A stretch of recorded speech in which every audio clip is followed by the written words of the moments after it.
The New York Jets wide receiver number 2 competition is underway, and a surprise sleeper has emerged. Who is that sleeper, and what role could they potentially play in shaping the New York Jets 2025 passing attack? That and much more all coming up here on a Monday edition of NY Flight Jets Talk, joined as always by our good friend Nick Faria of Jets X Factor. Let's go. Jets, Jets, let's go. Jets wide receiver Wesley Walker. Wesley, how you doing today? ESPN writer Mr. Rich Cimini, Jets reporter for The Athletic, Mr. Zach Rosenblatt, Hall of Famer and Jets legend Mr. Marty Lyons. Your host, Connor Law. What is going on, everyone? Hello, and welcome back here into another edition of NY Flight Jets Talk on this Monday, June 16th, 2025. Make sure you smash that like button, hit subscribe on your way into the building. Completely free, and it helps us grow significantly. Every $2 super chat or gifted membership gives you a raffle entry. Throw all your questions in the chat. Call into the show with the pinned comment located at the top of the chat. But joining us right now here on the show, as he's kind enough to do every single Monday, is our good friend Nick Faria of Jets X Factor. And Nick, we were talking before the show. June is the worst time of year. It's the dull portion, the dead period, if you will, Ugh. of the NFL offseason. So everyone gets to sort of come back. They fall asleep for a little bit. I will say, NFL Network used to own this time of year because I don't know, Connor, if you were around for this, but they had NFL top 10s where it would be top 10 power, the biggest hitters, top 10 defenses. I loved those things. Absolutely loved those things. For some reason, because someone's idiotic programming, they wanted to get rid of it, and now all of a sudden this dead period's gotten even worse. They've started doing that with position groups, though, over the past few years. Like Jeremy Fowler from ESPN does a thing every year with the executives, but that is not nearly as, engaging as what NFL Network used to do into as high of a caliber. Do the top, it's a half-hour show. They'd run through it. Top 10 defenses, top 10 characters. Yeah, top 10 quarterbacks for a while. I mean, it was just fun. They knew how to handle it. And, of course, they got rid of it because when you have something good, you want to get rid of it as soon as possible. Absolutely. And a position group on the New York Jets roster that I don't think will rank among the top 10 in the league for the 2025 season, like that segue there, is the wide receiver room for this Jets team. They obviously lack a lot of proven and stable depth behind Garrett Wilson. You released a column for JetX earlier today where you kind of updated the fan base and everyone, for those who haven't been at mandatory minicamp and rookie minicamp along with OTAs, on what the current race looks like. And for those who didn't catch that article, what does the current race for the Jets wide receiver number 2 position look like? Yeah, Rich Cimini kind of had it dead to rights a couple of days ago. Josh Reynolds is right now in my opinion, the favorite for that role. Part of it is because he looks more confident in this offense, having been in this passing offense before, with experience in Detroit and with Tanner Engstrand. That does not mean that the position is going to be won and it's clear cut, and there's going to be no issues at the start of training camp. This is still a battle. Allen Lazard's going to have a chance. Tyler Johnson's going to have a chance. And the young players, Malachi Corley, Arian Smith, these guys are going to get their opportunity as well. The one thing I always want to bring up, though, as the caveat to this conversation, is we say wide receiver 2. In reality, it's not really a wide receiver 2. It's more like a wide receiver 4 or 5 in a offense. And this is not a knock on the players. It's really just what the Jets offense is going to be. This is going to be a fast tempo, quick read offense where Justin Fields' role is the first read, the second read, or take off with your legs. And most downs you would expect the early read's going to go to Garrett Wilson, the backup read's going to go to Mason Taylor or whoever's the tight end, and then he's going to take off. That's been his MO in Chicago. That's been his MO in Pittsburgh. And I don't see any reason why that's going to change this year. So a wide receiver 2 on the New York Jets this season is not going to be as valued as it would be whether it's, on a different team like New England or a team like Miami, that kind of thing. 100%. And I think when you look at the caliber of the players, even Josh Reynolds, who I really like, who you mentioned you think is the favorite, on a good team, he is nothing more than a low-end wide receiver 3, a middle-of-the-road wide receiver 4. I think that's fair to say. I think wide receiver. He's a wide receiver 3. I think Okay. I'd give him a little bit more props just because he's got that speed, and I do like his athleticism. But again, in Detroit's offense, what was he? He was a wide receiver 3. Yeah. And in reality, he was more wide receiver 4 when you add in Sam Laporta into the mix. So the reality is this Jets offense understands what they are. And that's the first step of the identity. If you can do one thing really, really well, you're going to be able to win a lot more games than you expect, because then teams have to plan for that thing that you do really, really well. And most people can't stop it. Absolutely. And a sleeper that I kind of tabbed earlier today in a JetX column was Tyler Johnson, a free agent addition for the Jets. This is someone, and I tied this in all at the summary part of the article, is someone who's shown flashes of very, very solid tools and has had great value over the time he's played, whether it's his strong hands, catching 76 of his 80 catchable targets, the fact that he's a great yards after catch threat, the fact that he can go up and get you contested catch opportunities, and that's what he's been able to do throughout his career. We just haven't seen it at a high volume. Tyler Johnson's clearly shown he has the traits to do great things at the NFL level and be a successful wide receiver. There hasn't been a team, though, that's given him enough of a stage to really take it and run with it. Nick, what do you think Johnson's role looks like on this Jets team? I think right now we'd probably be wide receiver 3. But again, like I mentioned, there's a chance that he beats out Reynolds and he becomes wide receiver 2.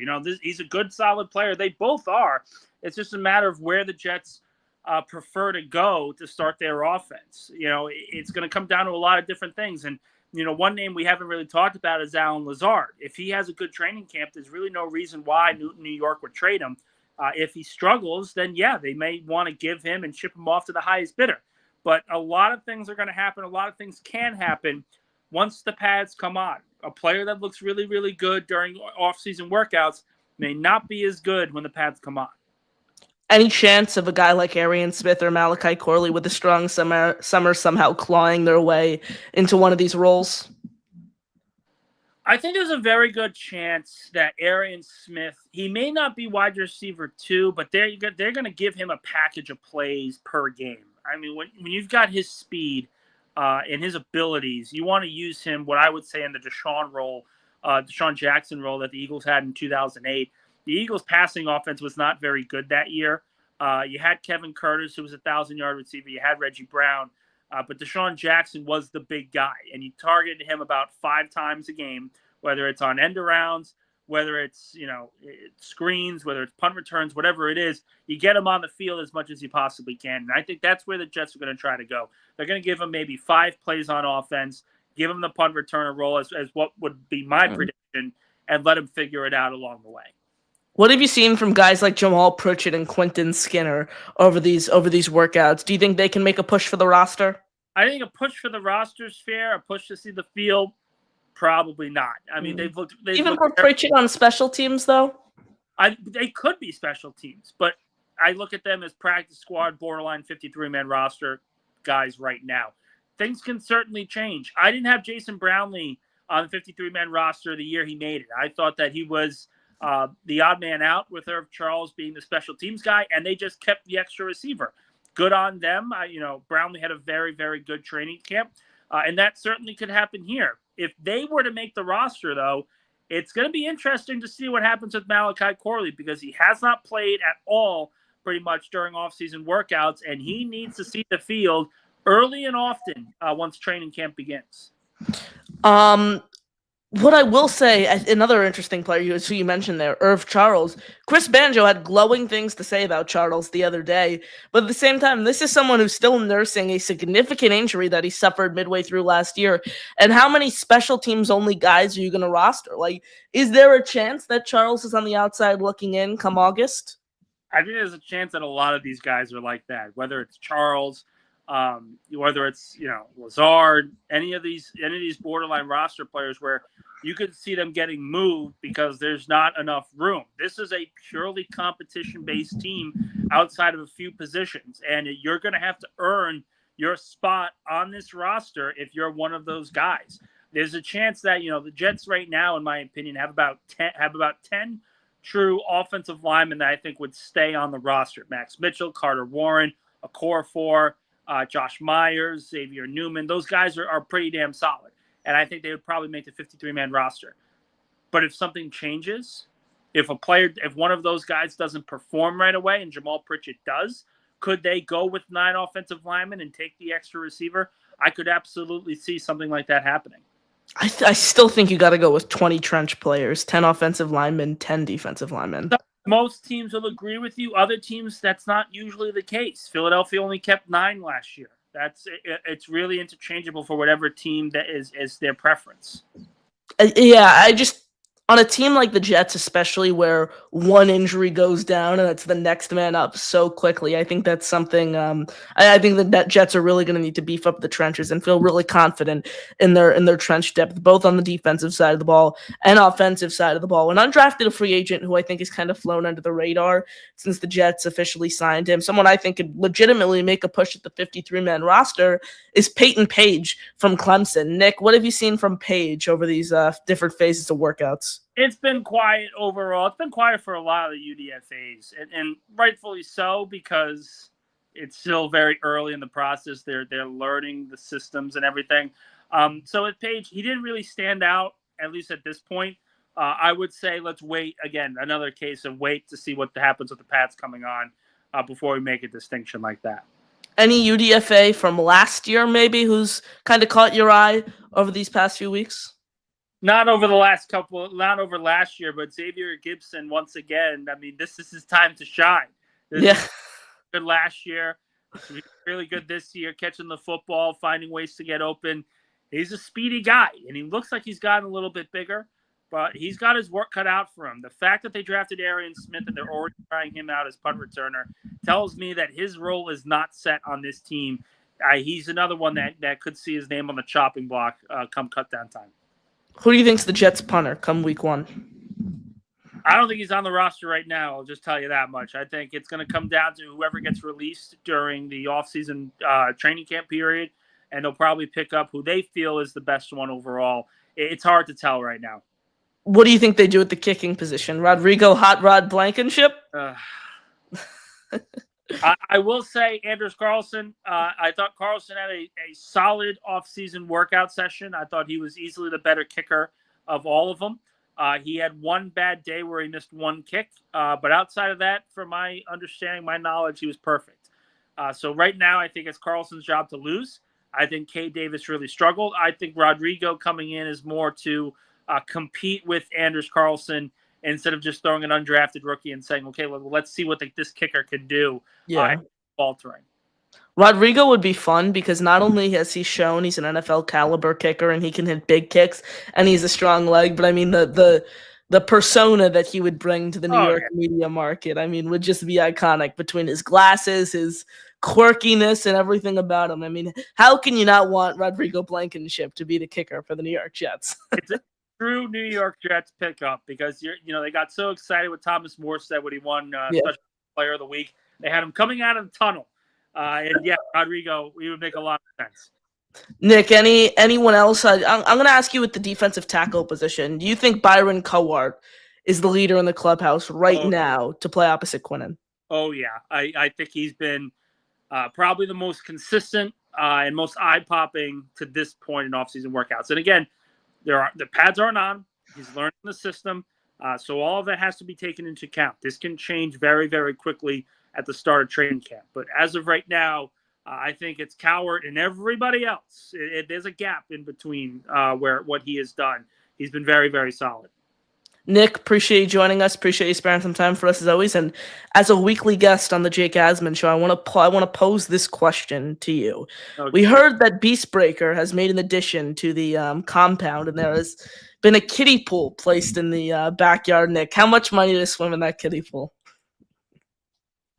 You know what? Here's my price. I'll make it very, very clear. I want 2 more Super Bowls for my team. I want 2 more Super Bowls. And I want $3 million.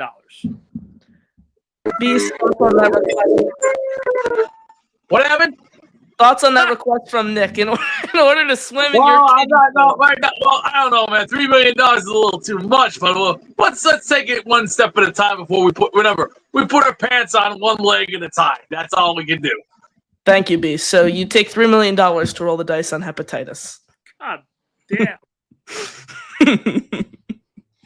Good Lord. Nick, we appreciate you. I'm gonna send you the bill for my my therapist. Nick, you're the best. Have a great night. I'll talk to you. Ladies and gentlemen, Nick Faria, give him a follow, jetsxfactor.com at Nick_Faria1720 across all social media. What a great end to that segment. Nick joins us every single Monday here on the show. Appreciate Nick's time. As always, we'll stay on here a little longer, so throw any questions, comments, thoughts in the chat. June, off-season lull, never fun, never many riveting things to discuss here on the program. Jason says, who ends up being wide receiver 2? I think Reynolds or Arian Smith possibly could. I think it's between Reynolds and Lazard, I'd say right now, with Tyler Johnson as that sleeper. Like Nick said, I think Arian Smith's going to have a role on this team as kind of a gadget player.